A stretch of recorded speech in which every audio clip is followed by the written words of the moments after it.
არიან ადამიანები, რომლებიც არ ზარმაცები არიან, დაუშვათ ძალიან მოწადინებულები არიან, რაღაცა ენერგიით სავსე და ასე შემდეგ, მაგრამ კონკრეტული რაღაცა кейს გასაკეთებელი აქვს, რაღაცა კონკრეტული საქმე, ესე თქვა წინ უდევს, რომელიც დედლაინებიც აქვს, უნდა დაამთავროს ძალიან მალე, არც ეზარება ამ ყველაფრის გაკეთება, მაგრამ უცებ აი ყველაფერი შეიძლება მოიმიზეზო, მაგრამ არ მიხვიდე კონკრეტულად იმ ნაბიჯამდე, რაც იმ წამს გაქვს გადასათქმელი, ხო? აი ზუსტად ბავშვებში მოვიყვანე ის მაგალითი, რომ წყალი მინდა, ჭამა მინდა, რაღაცა ვიღაცას დაურეკავს, სადღაც გადაერთვება, რაღაცა სხვაზე შეიძლება ჭურჭელის დაგარეცხდეს, მაგრამ იგივე ანალოგიურად, აი ზუსტად იგივე ხდება ზრდასრულებშიც და ძალიან ბევრ დარწმუნებული ვარ, ბევრი მაყურებელი ახლა თავის თავს აქ ამოიცნობს, ხო? აქ რა ხდება? ანუ სავარაუდოდ აქაც დიაგნოზია ჩართული ამ შემთხვევაში? იცი როგორ არის ოფო? თუ კი შენ ხანგრძლივი დროის განმავლობაში, ანუ არ ვამბობ დავუშვათ 1 და 2 თვე, როცა შეიძლება რაღაც კონკრეტული პრობლემა გქონდეს და იმის გამო რომ ამაზე ხარ კონცენტრირებული, ვერაფერს ვერ ეკარები. შეიძლება დეპრესიული განწყობა გქონდეს, ან დეპრესიის მარტივი ფორმა გქონდეს და აი თვეობით ვეღარ იმუშაო ისე როგორც შენ შეგიძლია, ან თვლი რომ მოწოდების სიმაღლეზე ამ დროს ვერ ხარ, ხო? ეს სხვა საქმეა.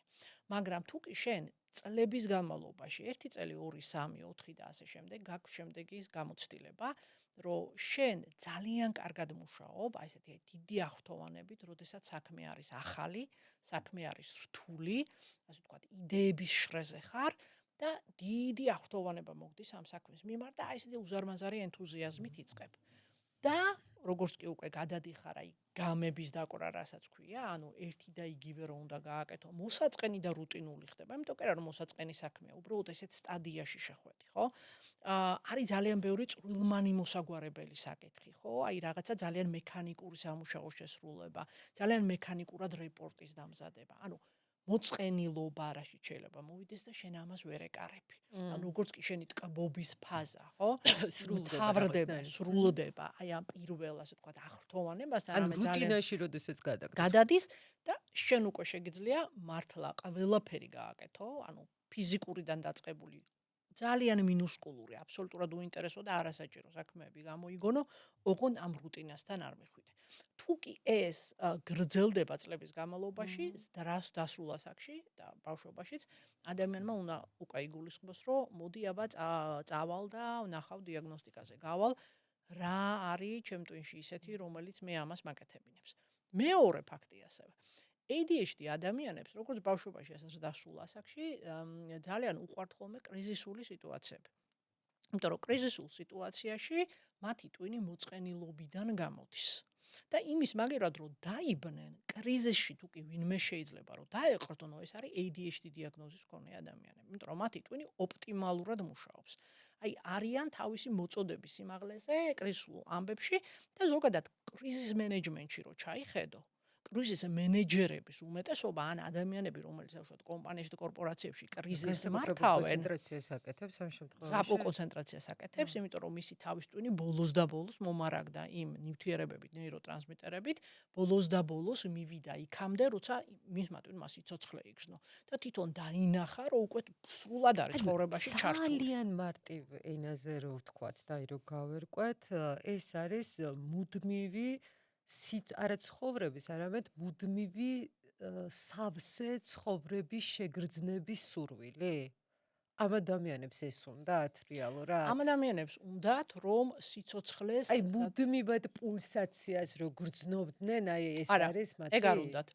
ეგ არ უნდათ. მოდი მაშინ ძალიან ქაოტურად გისვავკითხავს, იმიტომ რომ ყველაფერი ყველაფერი მაინტერესებს. არა, ყველა შრეში მინდა რომ შევიდე ჩვენს და მაყურებელის და მოდი მაშინ აქედან დავიწყოთ, იმიტომ რომ რამდენჯერმე ვიკითხე და მე თვითონ გადავედი სხვა თემაზე. კი ბატონო, არანაირი პრობლემა მოდი დავიწყოთ და მივყვეთ ახლა რომ რას ნიშნავს აშლობა ადამიანისათვის საკუთარ თავში და განვავრცოთ მერე, ზოგადად გარემოზეც გადავიდეთ, რას ნიშნავს და ესე დეტალურად მივყვეთ ამ ყველაფერს. კი ბატონო, ზოგადად ადამიანის გამოცდილება მნიშვნელობა არ აქვს, რომელი ადამიანი იქნება, პირობითად შეიძლება ორნაირად დავყოთ. ერთი არის ადამიანის გამოცდილება ადამიანის ცხოვრება საკუთარ თავთან მიმართებაში. ამაში შედის თვითახკმა, ამაში შედის თვითრეფლექცია, თვითშემეცნება, ასე ვთქვათ, შეგრძნებები, შენი როცა შენ აღიქვავ შესავე თავს და მასთან დაკავშირებულ სხვადასხვა ძვრას. და ადამიანის ცხოვრება და მიმართება სოციალურ გარემოში, ანუ სხვის მიმართ, ანუ ერთი არის შეგინ, მეორე გარეთ მდებარეობს. აქედან გამომდინარე, ნებისმიერი დიაგნოზი ჩვენ, მათ შორის ADHD შეიძლება ამ თვალსაზრისითაც კი განვიხილოთ. ბატონო. რას ნიშნავს ადამიანისთვის მის შრეზე ADHD-ის ქონა? რასაც ძალიან იშვიათად ვეკითხებით ხოლმე, ან საერთოდ არ ვეკითხებით, ბავშვებსაც და დრასრულებს, არის შემდეგი: აბა მომიყევი, შენ როგორ გრძნობ და განიცდი ამ სამყაროს? შენთვის რას ნიშნავს ყოველდღიურობა? და ამას რატო არ ვეკითხებით, იცი? რომ ძალიან ხშირად მით უმეტეს დასრულ ასაკში ეს ადამიანები აბსოლუტურად, ასე ვთქვათ, ნორმის ფარგლებში ჩამსხდრები არიან, იმიტომ რომ მასკირება ისწავლეს უკვე. მათ გაიაზრეს, რომ ეხლა რაღაცნაირად ამ სოციუმს თავი უნდა მოაწონონ და მოერგონ, თორემ მათ საქმე ცუდად არის, იმიტომ რომ სკოლაში ცუდად იყო მათი საქმე. და გამოცდილება აქვთ ესეთი, რომ მიმღებლობა თუ არა აქვს სოციუმს შენი, ძალიან გაგიჭირდება, ემოციურად მძიმე საზღაურს იხდი. აქედან გამომდინარე, უკვე ესე ვთქვათ, დაჭკვიანებულები, სადღაც 18 წლის შემდეგ ნელ-ნელა ფიქრობენ, რომ მოდი ეხლა მე ყველაფერს გავაკეთებ, რომ არ შემამჩნიონ როგორი სხვანაირი ვარ.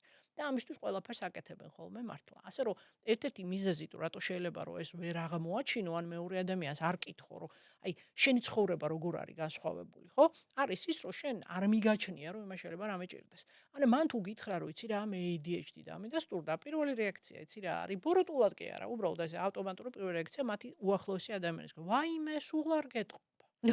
იმიტომ რომ მათი წარმოდგენა არის ის რომ კედლებზე ეს უნდა ზოგადად ჩვენი გადიოდეს. ტაქტის შეგრძნება ქართველებს ძალიან ტაქტიანები ვართ ხოლმე და მსგავსი ხო. შეფასებები ხშირად გვაქვს არა მხოლოდ დიაგნოზის მიმართ, არამედ ზოგადად ეს ცხოვრებაში.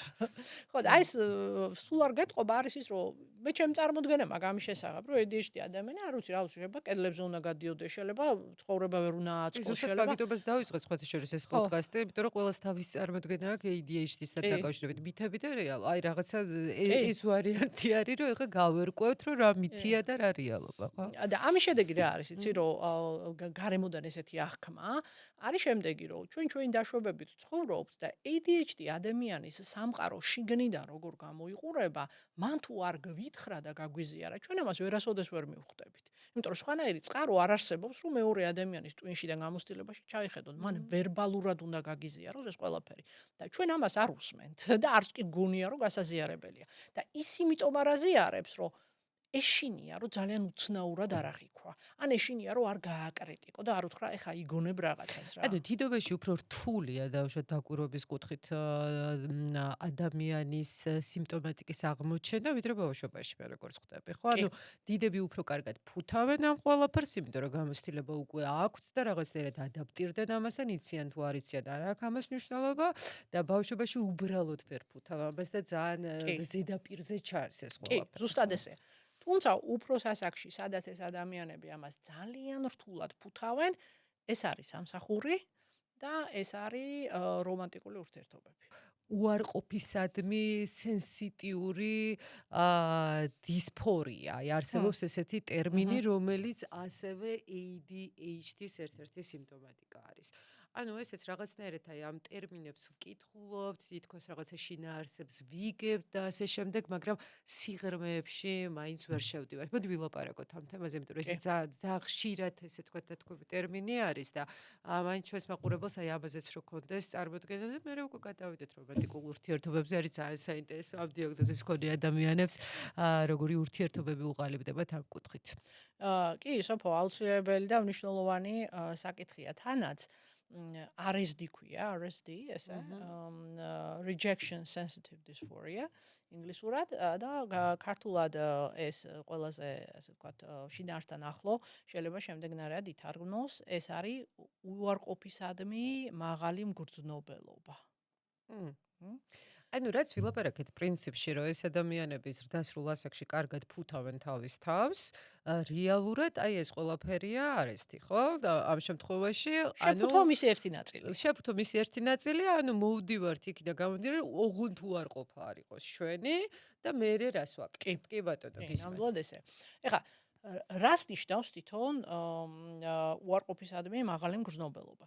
აი სიტუაცია რო წარმოვიდგინოთ ესეთი, რომ მე და შენ ერთ სამსახურში გავაკეთეთ პარალელურად პრეზენტაციები, რომელიც წარვადგინეთ დირექტორატში ჩვენს უფროსებთან და ორივეს გვითხრეს ესეთი რამ, ცალ-ცალკე, რომ შესანიშნავი პრეზენტაცია იყო. ერთი წინადადებით. და მეც და შენ ცალ-ცალკე გამოვედით იმით, რომ ზუსტად ერთნაირად მოგცეს, დაგვიბრუნეს ფიდბექი, რომ შესანიშნავი პრეზენტაცია იყო. შენ თუ კი ADHD ადამიანი არ ახარ და დისფორია არ აქვს, ანუ მაღალი მგრძნობელობა არ აქვს უარყოფისადმი, ხო? შენ ძალიან ბედნიერი, რაღაცა ჭიქა-ჩაის დალევ და მოკლედ დაურეკავ მეგობრებს და ეტყვი, რომ აი მე ისე შემაქეს რაღაცა საოცრებამ დღეს ესე მითხრეს, რომ რაღაცა ძალიან მაგარი პრეზენტაცია იყო და ყველა მოგილოცავს და შენს ბედნიერი იქნებ.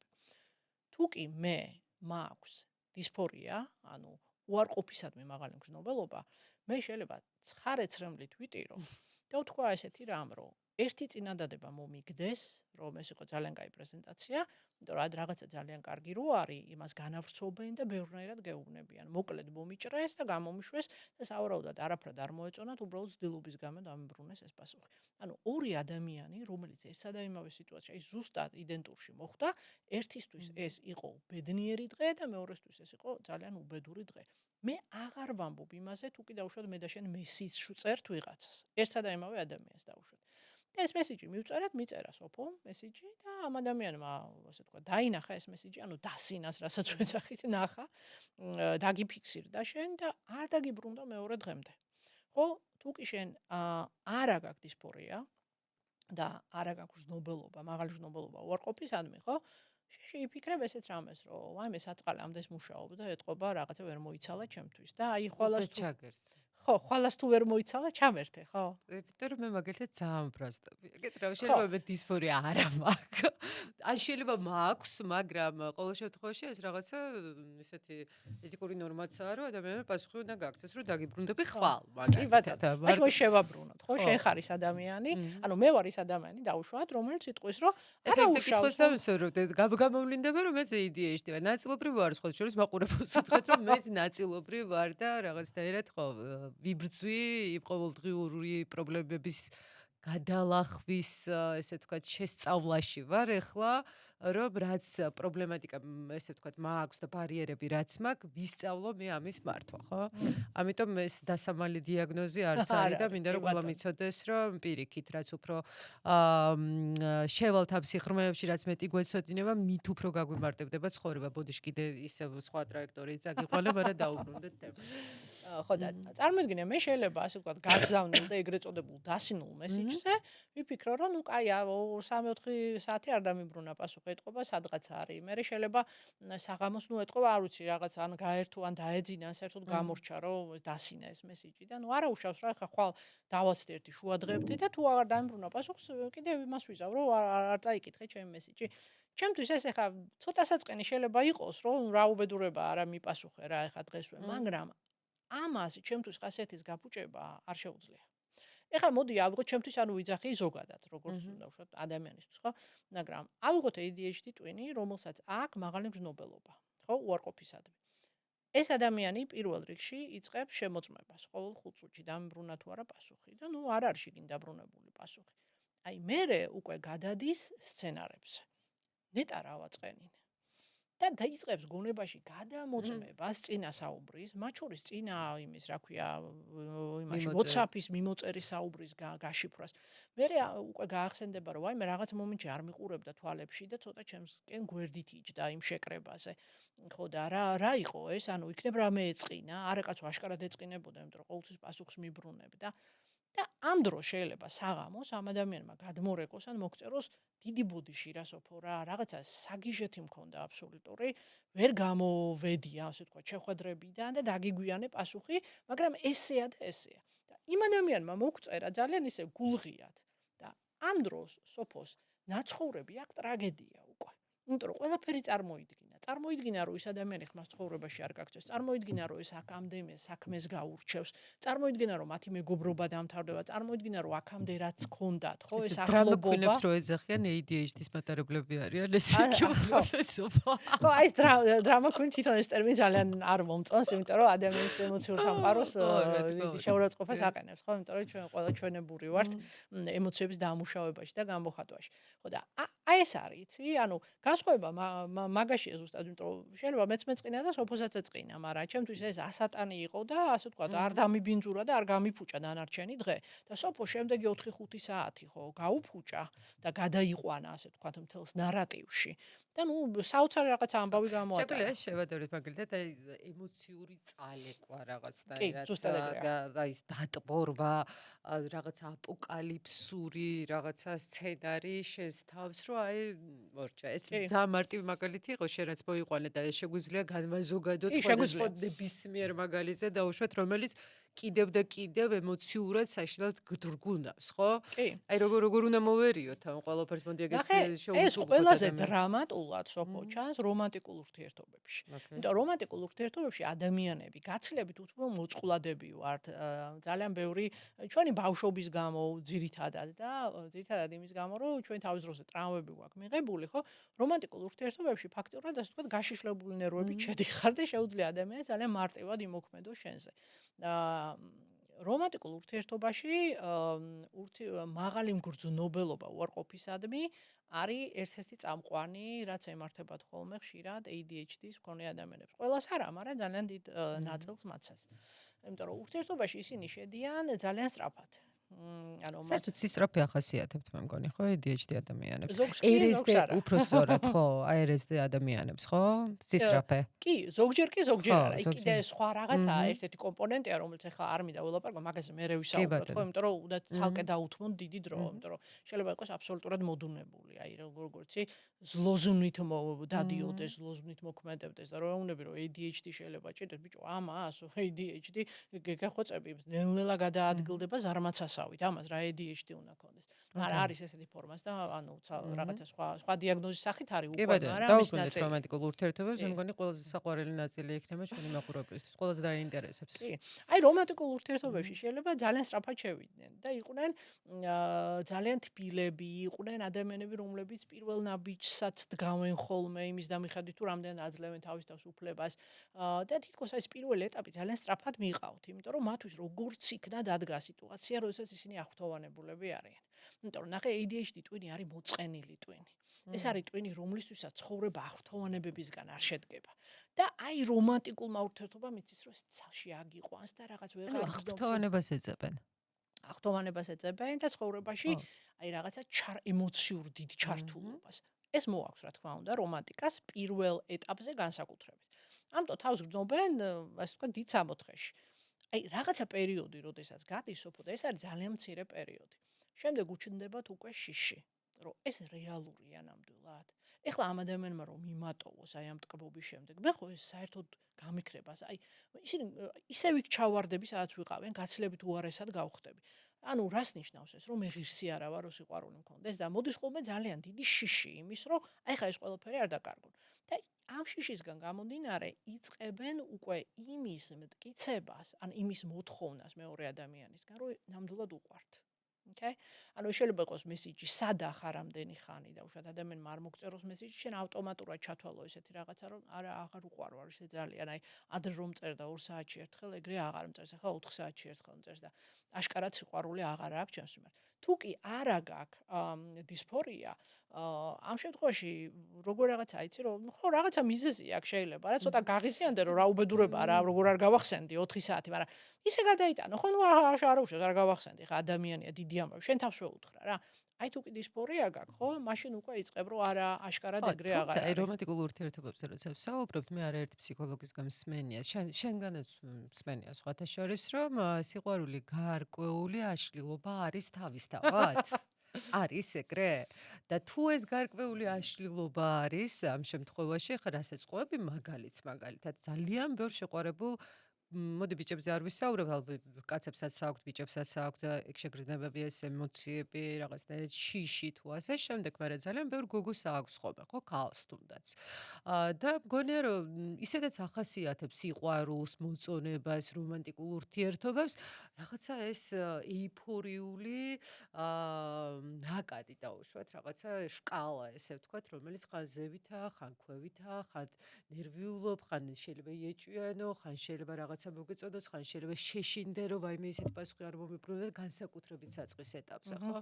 ანუ ეს რასაც ყვებით, შეიძლება რომ როგორ გავმიჯნოთ უпростоრად, რომ შეიძლება რომ რაღაცა არა ADHD ადამიანსაც კონდეს, თუ მხოლოდ ADHD ადამიანს შეიძლება დავუშვათ ეს შეგრძნებები ახასიათებდეს.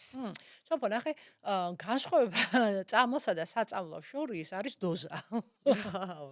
ხტები, ანუ დიდი განსხვავება შეიძლება შეიძლება არ იგივეს განვიცდიდეთ, მაგრამ სხვა დოზით. კი, ანუ სხვანაირად განიცდი. ის მმ. რომ შენ არ მოგიმესიჯეს, ხო, ეს რაღაცა ყურადღების ნაკლებობა შეიძლება ვიღაცა შაუთვალო, მაგრამ ამაზე გამო არ გადაირევი, ამის გამო თუ კი ADHD, ანუ თუ კი ეს დისფორია, შეიძლება ADHD ქონდეს, მაგრამ მმ. დისფორია არ ქონდეს, ხო, ანუ გაზრდილი მგრძნობელობა ორყოფისადმი არ გახასიათებდეს, ხო? მაგრამ არ გადაირევი, თუ კი შენ ნეიროტიპიური ხარ, და რაღაცა გეწყინება, მაგრამ უფრო რაციონალურად მოაგვარებ ამას, იცი? ანუ ობსესია არ დაგემართება. არ ჩაიციკლები იმაზე, რომ ეხლა რამენაირად შენ უნდა მოაწერინო, ან იქით მიწერო, ან საქმე გაურჩიო, ან არ ვიცი, დალიორო, დაწყნარდე, ან ის აქნა, რა ქვია, რამე უნდა გააკეთო, რომ არ მიიჩნიო, რომ შენი სიყვარული დამთავრდა. Okay? თუ შენ ნეიროტიპიური ხარ, მაგრამ თუ კი შენ ADHD twinning აქვს და თუ კი შენ მაღალი მგრძნობელობა გაქვს უარყოფისადმი, შენ ამას ვერ გააკეთებ. შენ ძალიან გაგიჭირდება. შენ სადღაც 3-ჯერ 4-ჯერ მეტი დრო დაგჭირდება იმისთვის, რომ ეს რეალურად აღიქვა, რომ შეიძლება ესე არ იყოს, ობიექტურობა შეიძლება გეუბნებოდეს, რომ ეს ესე არ არის, მაგრამ შენ ემოციურ სამყაროს ესე ადვილად ვერ მოიწესრიგებ. ეხლა რით ზიანდებიან ხოლმე, იცი ეს ადამიანები, როდესაც თხოვენ თავის რომანტიკულ პარტნიორებს, რომ უფრო ხშირად მომიკითხე. შეიძლება უთხრან, რომ აი რამდენხანი არ გითქვავს ჩემთვის, რომ შენ მიყვარ ხარ, ხო? და ნუ ადამიანს წინა დღეს აქვს ნათქვამი, ხო? და ეს ამბობს, რომ არა, იცი რა, ხშირად უნდა გამიმეორო, ხშირად უნდა მაგრძნობინო. ერთი მხრივ შეიძლება ეს ლეგიტიმური მოთხოვნა იყოს, მაგრამ თუ კი ადამიანი ამაზე ჩაიციკლა და თუ კი ეს აი ზომაზე მეტი, თვითონ ხვდები შენ თვითონ, როცა ზომაზე მეტი მოგდის, აი აქ უკვე მათ უნდათ სიყვარულის მტკიცებულობა მეორე მხრიდან. Okay? იქნებ ეს რაღაცნაირად დეფიციტი არის გარკვეულწილად სითბოსი ყურადღების ზოგადად ვიწყე. ანუ აი ბავშვობიდან მოყოლებული რაღაცა შეიძლება არ ვიცი ეს შიგნიდან ზის ადამიანში რომ რაღაცა მოთხოვნილება გაქვს რომ მეტი სითბო გქონდეს, მეტი ყურადღება გქონდეს, მიჯაჭვულობა. აი არ ვიცი, აი დიაგნოზთან მივდივართ მაინც.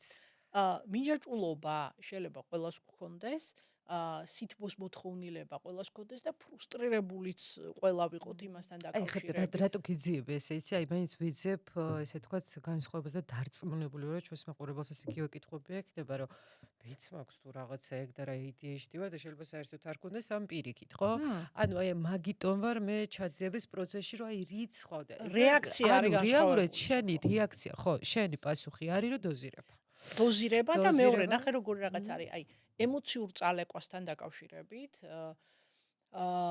დაუშვათ ადამიანმა, რომანტიკულმა პარტნიორმა, დისფორიის მქონე ადამიანს უთხრა, რომ იცი რა, მე მჭირდება, რომ 1-2 დღესადმე წავიდე და აი მხოლოდ ჩემ თავთან განუმარტოვდე და გონება დავალაგო.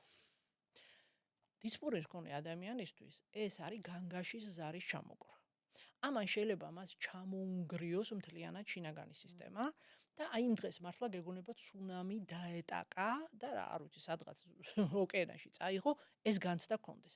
აი ესეთი შინაგანი ჩამონგრევა, ესეთი უცაბედი, ანუ შენ რას ვეძახით შინაგანი ჩამონგრევა? ამის გაგების შედეგად, ხო, აი როგორც კი გითხრა, მყისიერად, ანუ რაღაცა შენში გულღვიძლში რაღაცა გადატრიალდა, შენი სამყარო ჩაიქცა და შენ ხარ ძალიან ცუდად, ანუ ემოციურად გაგანადგურა ამ ამბავმა. მაშინ როცა შეიძლება ნეიროტიპიური ადამიანისთვის ეს იყოს ცოტა ისეთი ხო რა დამასევდიანებელი რა რომ ჩემგან ხო არ მიდის ეს ადამიანი ხვდები ანუ მე დავღალე ეს შეიძლება თავისთავად იგულისხმო და მაგრამ ამის შედეგი რა შეიძლება იყოს იცი რომ დაელაპარაკო ამის შესახებ რომ ანუ რამე პრობლემა ჩემთან ხო არ არის ანდა დავუშვათ გაარკვიო რომ მოდი აბა ვილაპარაკოთ ამაზე ანუ მე წინააღმდეგი კი არა ვარ უბრალოდ მაინტერესებს ეს მექანიზმი რა ცოტა ჩემთვის მოულოდნელი იყო ეს ყველაფერი და გავიგო ან არ დაელაპარაკო მაგრამ წახვიდე და მეგობარს დაელაპარაკო რომ აი მე ესეთ რაღაცა მითხრა და ცოტა არ მესიამოვნა და აბა მოდი მომისმინე ერთი და იქნებ შენი აზრი მაინტერესებს ანუ ეს არის ადეკვატური რეაქცია მაგრამ ის რომ შენ ემოციურად ჩამოინგრე ამის გაგების შემდეგ ეს არ არის ადეკვატური რეაქცია ანუ ეს არის მყისიერი თან ეს არის რეაქცია რომელიც წამში მოდის ვერს დააფიქსირე ადამიანი შეიძლება წეანდება არ კონდეს დამთავრებული რომ შენი ლოგიკის მაგივრად და შენი რაციონალური ფაკულტეტების მაგივრად წინ მოდის შენი რეაქცია და ფაქტიურად სხეულში გრძნობით ეს ადამიანი იყინებიან ან პირიქით რაღაცა ვულკანის ამოფრქვევა აქვს ისეთი ემართებათ ხო და აი ეს არ არის ნორმალური როდესაც ამას ესეთი რეაქცია მოყვება მეორე მოდი განვაგრძოთ ახლა ეგ ეს სცენარი და ამ ადამიანმა მართლა აი ამის პროტესტის მიუხედავად და იმის მიუხედავად რომ ამ ადამიანს ძალიან არ ესიამოვნა გადაწყვიტა რომ მაინც წავიდეს იმიტომ რომ მას უნდა გონების დალაგება და 2 დღით განმარტოვება ხო ამ 2 დღის განმავლობაში შეიძლება დისფორიის მქონე ადამიანი აი ლამის მოკვდეს იმიტომ რომ მისთვის ეს იყოს მართლა დასასრული და ის შეეგუოს იმას რომ ეს ადამიანი რო ჩამოვა მას აუცილებლად გაშორდება თავისთავად მოამზადოს იგლოვოს წინსწრებით დაიწყოს ამაზე გლოვა და ძალიან ცუდად გახდეს მაშინ როცა დამამტკიცებელი საბუთი არ აქვს არანაირად რომ ეს საქმე მართლა ანუ მათი ურთიერთობა მართლა ესე მთავრდება. ანუ შინაგანი რეაქცია და დაუშვათ ის მკვეთრი და უცაბედი ემოციები და ამ ემოციების ინტენსივობა არის კიდევ ერთ-ერთი ძირითადი ფაქტორი, რომელიც განასხვავებს ადამიანს, რომელიც არის ნეიროტიპიური, იმ ადამიანისგან, რომელსაც აქვს არესტი, ანუ გაზრდილი მგრძნობელობა უარყოფისადმი. ხო, აი არესტის თემემართებაში კიდევ ერთი კითხვა მინდა დავსვა, რომ ხშირად არის თუ არა, რომ აი ეს ყველაფერი რო არ გაიაროს ადამიანმა, ეხლა რასაც ყვებით აი ვულკანივით რომ წაგლეკავს ყველაფერი და ასე შემდეგ, რომ წინასწარი უარყოფა ხდება რაღაცა ურთიერთობების. შვენიერი. ზუსტად ესეა. ზუსტად ესე. ნახე რა ხდება ხოლმე ეს ალბათ მარტო რომანტიკულ ურთიერთობასაც არ არის. ეს ეხება მეგობრობას და ასე შემდეგ. მეგობრობას ყველანაირ ურთიერთობაზე აქ ალბათ ყველა ურთიერთობიდან მეგობრობაში ყველაზე ნაკლებად გამოიხატება ხოლმე ეს rejection sensitive dysphoria. გაზრდილი მგრძნობელობა უარყოფისადმი მეგობრობაში უფრო ადვილად რეგულირდება. მაგრამ აი სამსახურსა და რომანტიკულ ურთიერთობაში ესეთი ადვილი დასარეგულირებელი არ არის. კი, ესეთი ადვილი დასარეგულირებელი. ეხლა სამსახურში ნახე რა მოძდით ესეთ ადამიანებს. დავუშვათ მოვიდა დრო რომ მათ პრეტენზია განაცხადონ უფრო მაღალ თანამდებობაზე, იმიტომ რომ ექსპერტიზა გაიზარდა მათი გამოცდილება დააგროვეს, ისწავლეს და შეიძლება არ გააგზავნონ თავისი CV ამ თანამდებობაზე, დაწინაურებაზე უარი თქვან. და რატო იცი შეეშინდეთ უარყოფის და შეეშინდეთ იმ ემოციის, რომელიც შეიძლება ამ უარყოფამ გამოიწვიოს. და ეს იმდენად დამანგრეველია ამისი შიში, იმიტომ რომ განცდილი აქვთ უკვე მათ ეს მომენტები, როდესაც ემოციურად წაილეკნენ და დაიტბორნენ. იმდენად დიდია, რომ არანაირად არ უღირს, ანუ წესვლა არ უღირს იმად, რომ პატარა შესაძლებლობა მაინც იყოს, რომ ასეს დაემართოს. რომანტიკულ ურთიერთობაში მინახავს ადამიანები, რომლებიც ამბობენ, რომ რომანტიკული ურთიერთობა მე ჯერ არ მქონია, რომლის შედეგადაც მე ღრმა დეპრესიაში არ ჩავვარდი. და რომლის დროსაც მიმდინარეობის დროსაც მე არ ვიტანჯებოდი. და თუ კი რომანტიკული ურთიერთობა ჩემთვის, ანუ 4-5 მუდმივად ტანჯვაა, ნიშნავს, რომ ჩემთვის ეს არ შეიძლება. ამიტომ მოდი რა დავჯერდები რაღაცა ძალიან ისეთი მცირე და მყისიარ ურთიერთობებს და არანაირად სერიოზულად არ შევხედავ იმ ადამიანს, რომელიც შეიძლება მე ძალიან მომწონდეს. ანუ ერიდებიან რომანტიკულ ურთიერთობებს შიშით. პირველი იმისი შიშია, რომ მათ უარყოფენ და მეორე იმისი შიშია, რომ ისინი განადგურდებიან ემოციურად, როდესაც ეს მოხდება. ხო და მანდ ჩამოდის წარმატების შიშიც. იგივე ხდება ზუსტად. კი ბატონო.